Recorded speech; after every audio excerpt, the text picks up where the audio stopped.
Bonjour tout le monde, j'espère que vous allez bien. On se retrouve pour une vidéo sur 3 livres que j'ai adoré lire cet été.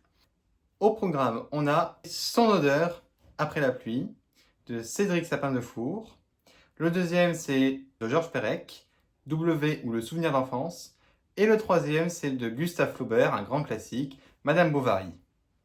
Et à la fin, je vous montrerai les mots que j'ai découverts cet été avec toutes leurs définitions. Le premier livre, c'est Son odeur, après la pluie. Donc voilà, c'est un livre de Cédric Sapin-Defour, ou Desfours, ou je sais pas.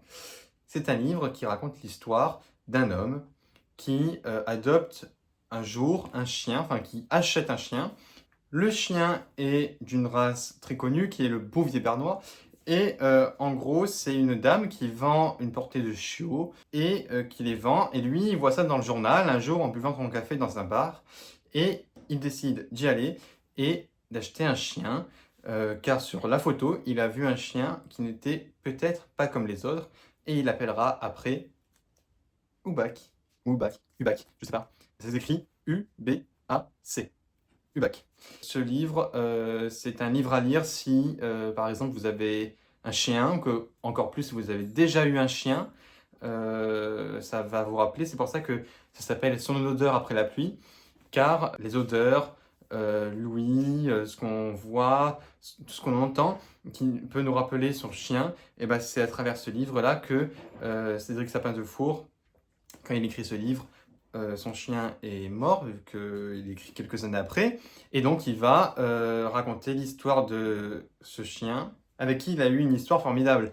C'est comme les gens qui préfèrent les chats aux chiens. Le chat n'est pas toujours redevable.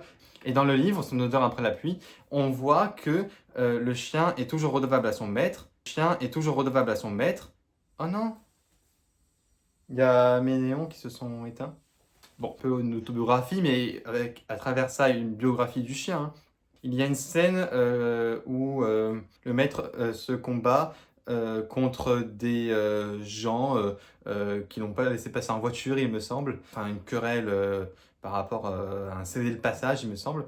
Et le chien va défendre son maître, mais d'une façon que le maître n'aurait pas pensé. Et comment il a fait? Parce que il était enfermé, le chien. Enfin, je ne spoil pas, mais le chien est toujours redevable envers son maître. Il appelle Lubac, car Lubac, c'est la partie de la montagne, une partie de montagne qui est protégée du soleil. Et donc, l'endroit où il y a de la neige, et sur le contraire, l'Adré, il n'y a pas de neige.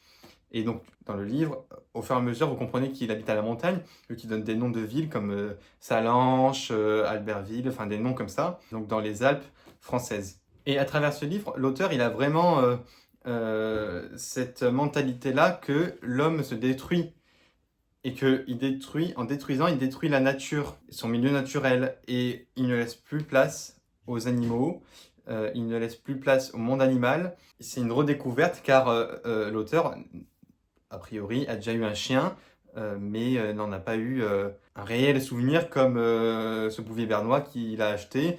Alors après, l'auteur est resté amoureux des chiens, mais au départ, c'est cette relation-là entre son chien et lui qui surtout l'a fait évoluer à lui sur sa reconnexion au monde naturel et au monde animal par son chien. Le livre est sorti, il me semble, en 2024, et donc ça raconte une histoire d'amour et de mort aussi, comme il dit l'auteur, entre un chien et un maître normal. Cette histoire est universelle. Il y a un passage où on voit vraiment la mentalité de l'auteur pendant un repas de famille. Et il faut que je retrouve ce passage. C'est un moment où, pendant un repas de famille, sans spoiler, hein, le maître dit à sa belle-sœur, je crois que c'est, que rien ne l'affecte par rapport à la mort de Lady Diana, et que sa belle-sœur est troublée par la mort de cette princesse, en fait, parce que ça se passe à ce moment-là, ce dîner de famille, où Diana est morte, et lui, Cédric Sapin-Defour, il dit, en gros, que rien ne l'affecte, mais que la seule chose qui pourrait l'affecter, bah, c'est la mort de son chien. Et du coup, sa belle-sœur, elle accuse qu'il est inhumain, qu'il ne peut pas penser ça, que c'est vraiment... Enfin, qu'on peut pas penser ça tout court, mais qu'en fait, lui, il pense ça parce qu'il s'est reconnecté au monde animal et surtout avec son chien. Et donc en fait, le chien, il le pousse à aller dans un monde déconnecté de l'humain et à se reconnecter à la nature et donc à la montagne et donc dans la neige, enfin voilà. Le deuxième livre que j'ai lu cet été et que j'ai adoré, c'est W ou Le souvenir d'enfance. Il est à noter parce qu'en fait, je l'ai lu dans le cadre de ma préparation à la prépa littéraire, car je rentre en septembre en Hippocagne, pour ceux qui ont le jargon des classes préparatoires. Et donc, ce livre, c'est comme une révélation. En fait, Georges Perec, il a écrit plein de livres qui sont très intéressants. Il y a La disparition, qui est la disparition en fait, de la lettre E. Il a écrit un livre en entier sans y mettre la lettre E. Alors là, tous les grands littéraires se disent « Quoi, c'est impossible, le E ?» est, je crois, la voyelle la plus utilisée dans la langue française. Et il ne l'a pas mise. Il n'y a pas un mot qui a la lettre E. Voilà. C'est fou. Après, il a écrit une autobiographie, je ne sais plus comment ça s'appelle, je vous mets le nom ici.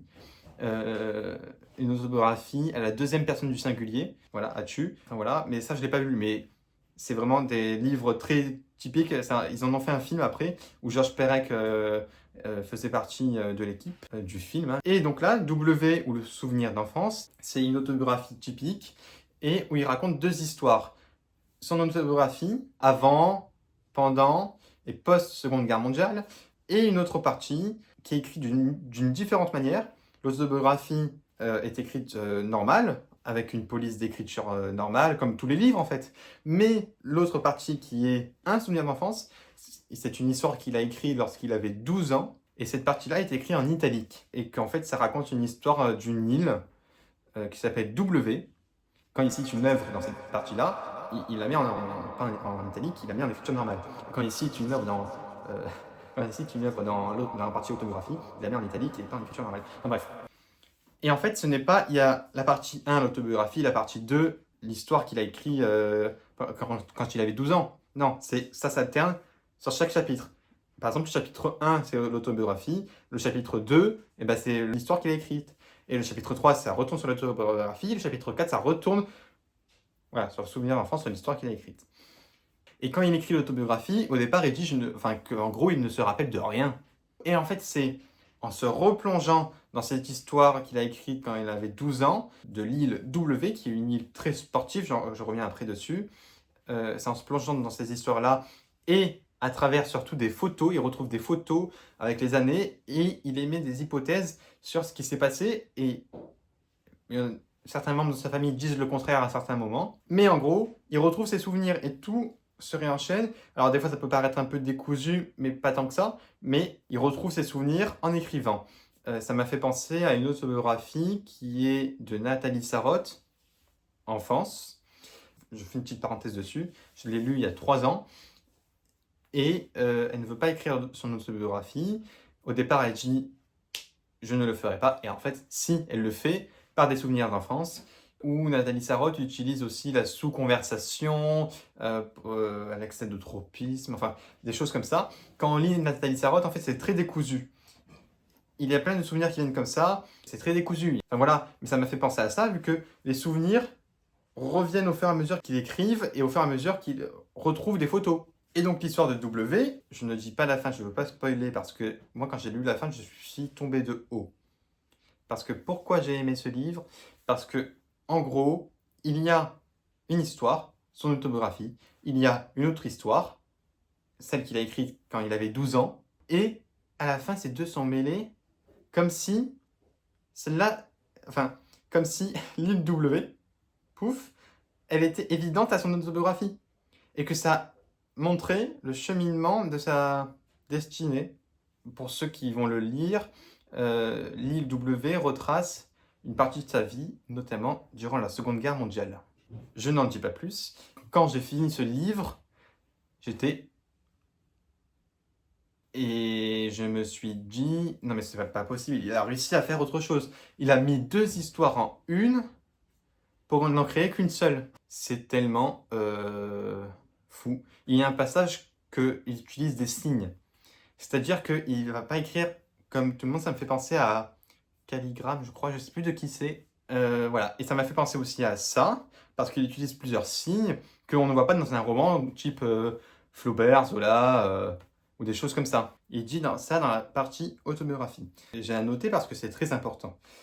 Je cite, hein, point de départ enfin d'une géométrie fantasmatique dont le V dédoublé constitue la figure de base et dont les enchevêtrements multiples tracent les symboles majeurs de l'histoire de mon enfance, deux V accolés par leur pointe dessinent un X. En prolongeant les branches du X par des segments égaux perpendiculaires, on obtient une croix gammée, elle-même facilement décomposable par une rotation de 90 degrés d'un des segments. La superposition de deux V tête bêche aboutit à une figure, je vous trace les figures, hein, dont il suffit de réunir horizontalement les branches pour obtenir une étoile juive.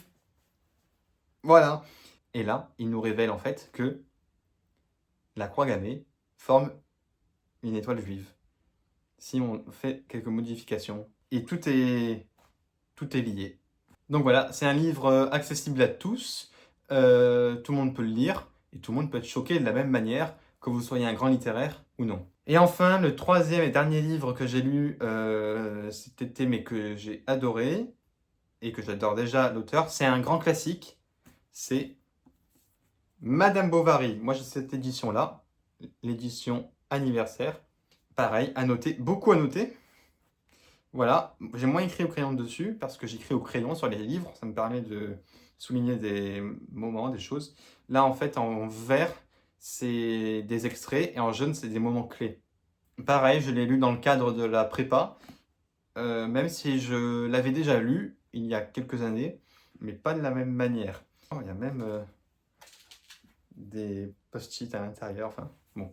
En fait, Madame Bovary, c'est un ouvrage de pure fiction où Gustave Flaubert mêle la réalité. C'est-à-dire que comme tous les romans d'amour, tels Manon Lescaut, que je n'aime pas, un peu les liaisons dangereuses, La princesse de Clèves, enfin tous ces livres-là d'amour, c'est pareil que Madame Bovary, sauf que Madame Bovary, il mêle la fiction et la pure vérité de son temps, du 19e siècle. En gros, Madame Bovary, c'est Emma Rouault. Rouault, ouais, on va dire Emma Rouault. Emma Rouault, en fait, elle vit, je crois, dans un corps de fer, il me semble, avec son père.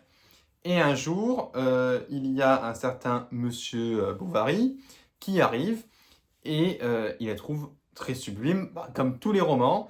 Et en gros, ils vont se marier. Lui, il va demander sa main, ils vont être époux-épouse. Et tout le long de sa vie, Madame Bovary, elle va être... Voilà, elle se tourne les pouces. Madame Bovary, soit on adore, soit on déteste. Moi, j'adore. J'admets que elle attend que les choses viennent.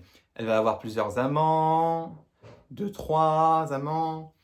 Elle va faire une tentative de suicide, telle une vie normale. Il y avait toujours des moments clés, normaux dans la société de l'époque, hein, où ces moments clés sont la vertu d'une vraie vie, hein. Il y a les moments à l'opéra, un bal chez un vicomte, le mariage. Sauf que Madame Bovary fait de ces moments clés un mauvais usage. Par exemple, le moment du bal, elle va essayer de un peu draguer le vicomte. Enfin, elle est impressionnée par le vicomte. C'est le vicomte qui lui apprend à valser. Elle n'avait jamais valsé. Et le vicomte va lui apprendre.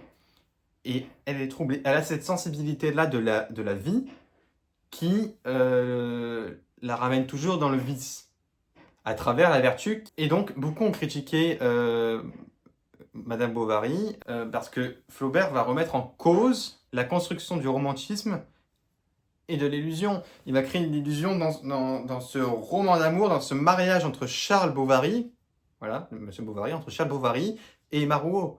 Et donc, il va instruire une critique de la société. Il y a d'ailleurs eu un procès, et ce procès-là, être très majeur dans la société de l'époque, car c'est le moment où, en fait, la société, ça ne va plus, parce que les auteurs écrivent des choses qu'on ne veut pas. Flaubert va écrire l'histoire d'une femme un peu paysanne qui revient dans la vie citadine en Normandie. L'auteur met en avant les bonnes mœurs, mais en même temps, il est détruit par les actes de Madame Bovary. Et Madame Bovary, comme par hasard, elle se retrouve toujours, mais tout le temps, dans des situations très inconfortables. À des moments, elle va être endettée. Et elle attend que le temps passe. Et d'un coup, idée spontanée, et elle va faire des choses que parfois elle va regretter. Il y a aussi ce conflit-là entre la mère de Charles et Madame Bovary, enfin Mademoiselle Bovary, car la mère de Charles est une Madame Bovary, où il y a ce conflit que la mère de Charles voit vraiment le vice en elle. Et pourtant, Charles et Emma vont faire une fille, ils vont se marier, ils vont vivre ensemble. Lui, il est médecin, elle ne fait rien, elle se tourne les pouces toute sa vie, mais elle est folle. Elle a cette folie de vie où elle transforme la vertu en vice. Et moi, j'ai vraiment aimé ce roman parce que Manon Lescaut, je n'aime pas. Je ne sais pas pourquoi je n'aime pas Manon Lescaut. Et c'est à peu près pareil que Manon Lescaut, pas totalement, mais c'est à peu près pareil. Mais là, Madame Bovary, elle a cette sensibilité-là de vie. Madame Bovary, c'est le genre de femme qui peut tout transformer, qui attend que le temps passe, mais qui peut avoir une capacité énorme quand même, à faire des choses énormes. Et elle en fait toujours un mauvais usage. Et c'est intéressant à voir et à critiquer de soi-même. Et c'est pour ça que je l'adore et c'est trop fou en fait. Donc voilà, après j'ai lu plein d'autres livres, j'ai lu donc Madame Bovary, W ou le souvenir d'enfance, Annie Ernaux, La princesse de Clèves, Qu'est-ce que les Lumières de Kant, L'existentialisme est un humanisme de Jean-Paul Sartre. Donc voilà, j'ai lu plein de choses. J'ai des mots coup de cœur, c'est-à-dire que j'ai découvert des mots, c'est mes mots préférés de l'été, et je vous les dis. En premier, il y a sapide. Mais qu'est-ce que ça veut dire sapide? Eh bien sapide, c'est que ça a du goût, c'est que ça a de la saveur. Et son contraire, insipide. C'est un mot que vous pouvez utiliser souvent, notamment dans le langage soutenu, à dire vous mangez une blanquette de veau. Mais ça, qu'est-ce que c'est sapide? Ça a du goût. Donc voilà. Un deuxième, qui est un peu en lien avec sapide, c'est le mot nidoreux. C'est que ça a une odeur ou un goût un peu de pourri. Par exemple, le tabac froid, des œufs périmés, ça me donne envie de vomir. Par exemple, vous allez dans une pièce, il y a quelqu'un qui a cuisiné quelque chose, un truc que vous n'aimez pas, vous faites « Oh, mais qu'est-ce que c'est nidoreux ici ?» Et toujours dans un peu le même champ lexical, il y a le mot capiteux. Capiteux qui veut dire que ça provoque une certaine ivresse, ça monte à la tête même. L'odeur nidoreuse vous fait mal à la tête. Ah, mais qu'est-ce que c'est capiteux? Vous voyez ce que je veux dire? Et après, un autre mot, c'est le vademecum. Le vademecum, c'est un livre, un manuel, même un guide. En fait, c'est un registre de documents que l'on garde sur soi pour le consulter. Par exemple, les livres que je viens de dire, que je vous ai dit que j'ai adoré lire, j'ai fait des fiches de lecture sur ça, notamment pour la prépa. Ces fiches de lecture, j'ai mis dans le même registre, on va dire.